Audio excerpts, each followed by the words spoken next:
अस्सलाम वालेकुम। मोहम्मद अज़हर सिद्दीक अपने प्रोग्राम मैथ व्यूज़ के साथ हाजिर खिदमत है। 9 सितंबर 2024 और पीर का दिन है। नया अदालती साल शुरू हुआ। चीफ जस्टिस काजी फ़ायज़ ईसा साहब बड़ी फ़िलासफ़ी बताते रहे, बड़ी अपनी कारकर्दगी बताते रहे। एक सवाल पे बड़ा एतराज़ है। चले मैं गुफ्तगू आज बहुत सी बातें होंगी। फैसल वड्डा ने या वाडा ने कुछ शर्म और हया होनी चाहिए इंसान को। आप एक ख़ानदान को जलील कर रहे हैं, उस ख़ानदान को जो अपनी फैमिली खो बैठा है, उसका नाम अरशद शरीफ है। बड़ा दुख हो रहा है मुझे। फैसल भाई, मेरी गुजारिश होगी अल्लाह ताला आप पे ना ऐसा मौका लाए, अल्लाह ताला किसी और ख़ानदान पे ये मौका ना आए, लेकिन सोच समझ के बात किया करें। कभी सोचे उस ख़ानदान क्या क्या होता होगा, उस बेवा जवेरिया का क्या हाल होगा। मैं उस पर गुफ्तगू करूँगा बाद में। यार फ़ारूक नाइक साहब ने जो खिताब किया और आज लाहौर हाई कोर्ट में जो हेयरिंग्स हुई, वो प्रोग्राम के आखिर में 2 हेयरिंग्स है, पहले मैं वो बता देता हूँ आपको। मखसूस नशिस्तों के हवाले से नहीं दे रहे, और आर्टिकल 187 में इम्प्लीमेंटेशन जस्टिस राहील कामरान शेख साहब के पास आई है, वहाँ सारी गुफ्तगू हुई। वो प्रोग्राम के आखिरी हिस्से में आप देख लीजिएगा। फिर PNI लिस्ट में नाम डाल दे जिसका दिल चाहे PNI, यानी इस गवर्नमेंट में मैं बताना चाहूँ तो मैं इतने काम मैंने किए हैं। 144 मैं MPO PNI, जो बंदे का मर्जी नाम डाल दे। कुछ शर्म और हया होती है यहाँ ये मुल्क है यार, इस मुल्क को मुल्क रहने दें यार आप लोग। कोई पूछ नहीं रहा। अदालतों के सामने आ रहा हूँ, वो जनाब chief justice Lahore high court के सामने पहले गए, फिर उनको पसंद नहीं आया कि जनाब इसमें तरमीम करो। अच्छा, वो तरमीम कर दी, आज आया नहीं जी आज तरमीम, वो भैया भी नोटिस ही नहीं जारी हुए। चीजों से आलिया साहब को खुदारा आप समझे, पब्लिक इंटरेस्ट में करना है, इतना वक्त करना है, आपके पास आकर बैठते हैं, आज आके मैंने रोस्टर पे नहीं जी इसमें दोबारा सुनूंगे। यार आप सुने, मुझे कोई एतराज नहीं है इस बात के ऊपर, लेकिन जुल्म तो देखे ना। यानी उसके अंदर है, यानी आप 4-5 दिन लगे सारे प्रोसेस के अंदर, जो रोजाना आदमी बुनियादी हकूक मुतासर हो रहे हैं, वो कौन पूछेगा इसको। इसके बारे में भी प्रोग्राम के आखिरी हिस्से में बात करूंगा आपसे। और वो सवाल बड़े किए जनाब एक्सटेंशन के हवाले से, तरमीम के हवाले से, मैं उनमें नहीं जाना चाहता, लेकिन जस्टिस काजी फ़ायज़ कहीं ना कहीं नज़र आ रहा है कि वो है एक्सटेंशन भी चाहते हैं, वो उम्र बढ़ना भी चाह रहे हैं, लेकिन ये इतना आसान काम नहीं है। ये मैं खबर आपको दे दूँ, आईनी तरमीम इतना आसान काम नहीं है। और ये हर दफ़ा लॉलीपॉप देती है एस्टैब्लिशमेंट, हर दफ़ा जजों को। ये जजों को सोचना चाहिए कि असूली इन चीज़ों पे मत आए आप लोग। भाई खुदा पे भी यकीन करें ना। क्या लालच किस बात की आपको कि आपकी उम्रें बढ़ने, क्यों बढ़नी चाहिए उम्रें आपकी भी, किस लिए बढ़नी चाहिए उम्रें आपकी? क्या ऐसी बात है अनोखी है? जिसका हक है उसको आने दें, 65 साल बहुत होता है। आगे मौका दें किसी को, नौजवानों को मौका दें आप। लेकिन ये तो तरीका ही है, और वो लॉलीपॉप देती है और हम ले लेते हैं। खुदारा ये जब तक ये लॉलीपॉप लेना बंद नहीं होंगे ना, तो ये हालात नहीं होंगे सही। मैं उम्मीद करता हूं तमाम जजेस खड़े हो कि नहीं कबूल, हमें एक्सटेंशन है, हमें उम्र की मियाद नहीं कबूल है, जो है वही रहेगी। फिर देखिएगा ये कैसे निजाम ठीक होता है, ये कैसे जुल्म सितम बंद होते हैं यहां पर। ये सोचना है, ये सोचे, ये मुल्क आगे जाएगा। फिर नहीं होगा, फिर लालच खत्म हो जाएगा ना, ये जाती लालच जो ले बैठते हैं ना। अच्छा, एक और बात में बड़ा एतराज है मुझे, उन्होंने कहा जी बेंच तो अब तो बनता ही नहीं। फिर रोस्टर कौन बनाता है, जरा ये बता दें आप।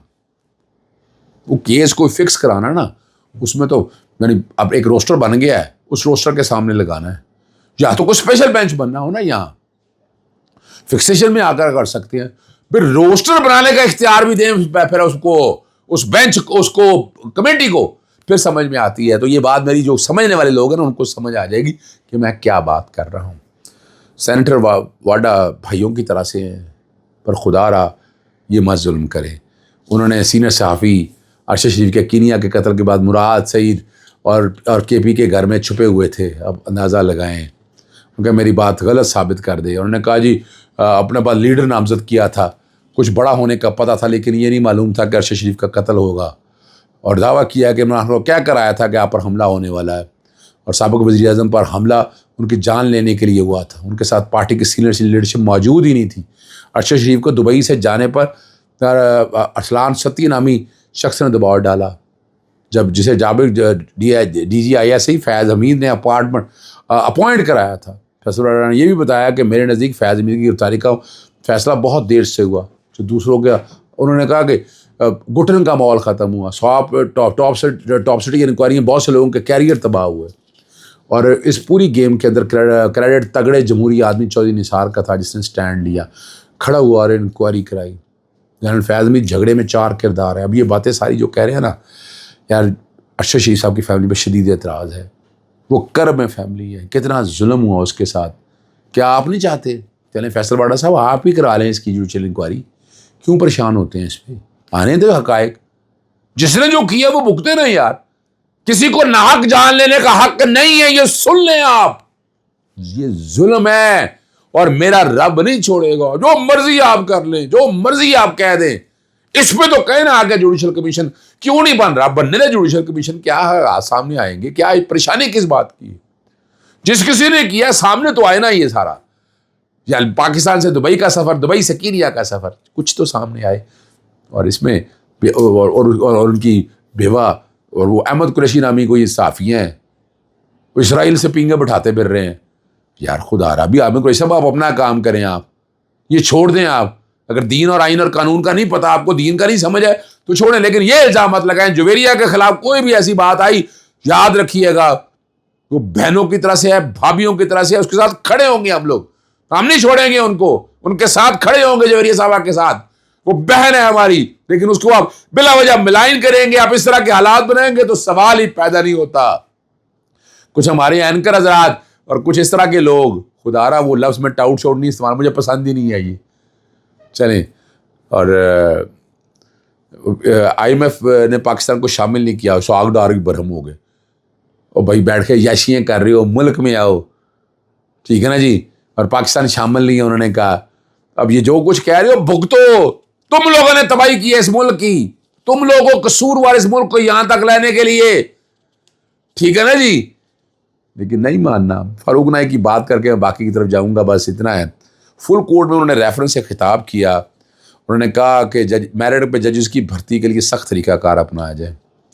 जुडिशल कमीशन ऑफ पाकिस्तान अदालती इख्तियार नहीं रखता। पार्लियामान के अरकान समझते हैं कि फ़ैसला उनके इख्तियारात पर इंक्रोचमेंट है। पार्ली कमेटी का जुडिशल कमीशन के फैसले के खिलाफ फैसला दिया मुआखला नहीं समझना चाहिए। आर्टिकल 184(3) के स्कोप और इसरात के काफ़ी सवाल उठे। सियासी मकासद में तौहीन अदालत का इख्तियार इस्तेमाल होते हुए बहस तवील पकड़ा, बहस शुरू हुई। जुडिशल अथॉरिटी और ज़ाहिर राय के दरमियान तवाज़ुन कायम रखना चाहिए। और यहाँ बातें वो बड़ी की हैं, लेकिन खुदारा मैं याद करा दूँ फारूक नाइक साहब को, हमारे बड़े हैं, मेरा बड़ा प्यार है उनके साथ। मैंने आज से गालिबन यूसुफ गिलानी साहब के दौर में मैंने कहा था कि इसके लिए आइन में तरमीम करें, 62-63 का म्यार लगा लें आप।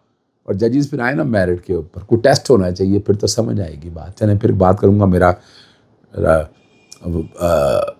जस्टिस काजी फाइसा के हवाले से शुरू में बात कर चुका, और सुनिएगा जो मैंने लाहौर हाई कोर्ट में मखसूस नशिस्तों के हवाले से समाअत हुई, और साथ ही PNI लिस्ट के हवाले मखसूस नशिस्तें के फैसले पर अमल दरामद के हवाले से लाहौर हाई कोर्ट के जस्टिस राहील कमरान शेख साहब के पास केस की समाअत हुई। असिस्टेंट अटॉर्नी जनरल ने कहा कि केस को इल्तवा कर दिया जाए, और जब एडिशनल अटॉर्नी जनरल पाकिस्तान में आए तब केस को मुकर्रर किया जाए। अदालत के रिमार्क से कि क्या पाकिस्तान तहरीक इंसाफ ने बराह रास्त इस फैसले पर अमल दरामद के हवाले से कोई दरख्वास्त दायर की है, इसका अदालत को बताया गया कि चूँकि ये इलेक्शन कमीशन के से ताल्लुक़ है, इसका पाकिस्तान तहरीक इंसाफ की रिज़र्व सीटों पर अमल दरामद के हवाले से उन्हें फ़रीक भी बनाया हुआ है। अदालत ने नोटिस भी तमाम सियासी जमातों को किए हुए हैं कि जवाब दाखिल करें, लेकिन अभी तक जवाब दाखिल नहीं किया है।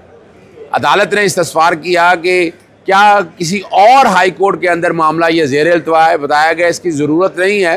लाहौर हाई कोर्ट ने आइन और कानून की तशरीह करनी है और मखसूस नशिस्तें जो पाकिस्तान तहरीक इंसाफ का हक़ है उसको देनी है। अदालत ने अटॉर्नी जनरल को दोबारा नोटिस जारी किया है कि वो पेश हो अदालत के अंदर खुद परसों के लिए, या तारीख पेश कर बताई जाए एक आध दिन के ज़रिए, यानी इस हफ्ते से आगे की तारीख जानी नहीं है। कल मैं जो कि इस्लामाबाद में हूँ, इसलिए मैंने कल की गुजारिश की कल ना रखा जाए। अब अटॉर्नी जनरल साहब को बुलाया है कि वो आकर अदालत की मुआवनत करें आर्टिकल 187(2) के तहत सुप्रीम कोर्ट के फैसले पर अमल दरामद हाई कोर्ट ने करना है, वो बताया जाए। और अभी तक इस फैसले पर अमल दरामद क्यों नहीं हुआ, जो पिछला ऑर्डर अदालत ने 10 सितंबर का कहा है, और जवाब दाखिल करने के हवाले से अदालत ऑलरेडी पूछ गई है। केस की समाअत परसों होगी, इसी हफ्ते के अंदर अगर कहा जाए, अदालत अभी तारीख बताएगी। ये मखसूस नशिस्तें वो हैं जो सुप्रीम कोर्ट के फैसले के बाद मिली थी और कहा गया कि जनाब ये री राइटिंग ऑफ द कॉन्स्टिट्यूशन है। ऐसा बिल्कुल नहीं है। री राइटिंग ऑफ द कॉन्स्टिट्यूशन तो तब है कि आइन लिखा जाए। ये तारीख उसी तरह फैसला हुआ है जिस तरह आपको याद होगा वोट ऑफ नो कॉन्फिडेंस के हवाले से हुआ था। 3 अप्रैल को वोट ऑफ नो कॉन्फिडेंस पास हुआ था। सुप्रीम कोर्ट ने 7 को कहा, 9 को घड़ियां पीछे गई और 3 तारीख वाले दिन तहरीक अदम एतमाद पास होगी। इसी तरह ये वाला फैसला इलेक्शन से पहले का चला गया कि इलेक्शन से पहले पाकिस्तान तहरीक इंसाफ से सिंबल नहीं लिया जा सकता था, उन्हें इलेक्शन लड़ने देना चाहिए था। इसीलिए 39 सीटों का तो कह दिया, 41 और सूबाई सीटों पर अमल दरामद करना था, और वो तौहीन अदालत हो चुकी है। दरख्वास्त के ज़रिए इलेक्शन कमीशन की तौहीन अदालत की सारी कार्रवाई लगा चुके हैं, और जो तरमीम की गई है वो माजी से इसका इतलाक नहीं हो सकता। मामला है कि मुल्क से बाहर शहरियों को जाने के हवाले से जो पाबंदी लगा दी जाती है PNI लिस्ट के ज़रिए, 2 लिस्टें हैं, PCL और ECL। कोई भी शहरी मुल्क से बाहर जाना हो तो उसको कानून के तहत आप रोक सकते हैं। आइन का आर्टिकल 15 और 16 यही कहता है। लेकिन ये FIA ने एक लिस्ट ऐसी बनाई हो जिसकी आइनी और कानूनी हैसियत चैलेंज की है। इस दरख्वास्त में तरमीम कर दी है और अदालत ने केस की समाअत परसों के लिए चीफ जस्टिस आलिया नीलम साहबा ने मुलतवी कर दी है। कहा अदालत को यही है कि PNI लिस्ट का कोई वजूद नहीं है, कोई आइन और कानून में गुंजाइश नहीं है। ये अपने इख्तियार से FIA ने तजावुज़ किया है। PNI लिस्ट जो है इसको कलअदम करार दिया जाए। लिस्टें सिर्फ 2 ही हैं, या ECL है या PCL। चाहता हूँ जी। अस्सलाम वालेकुम, अल्लाह हाफिज़, पाकिस्तान जिंदाबाद।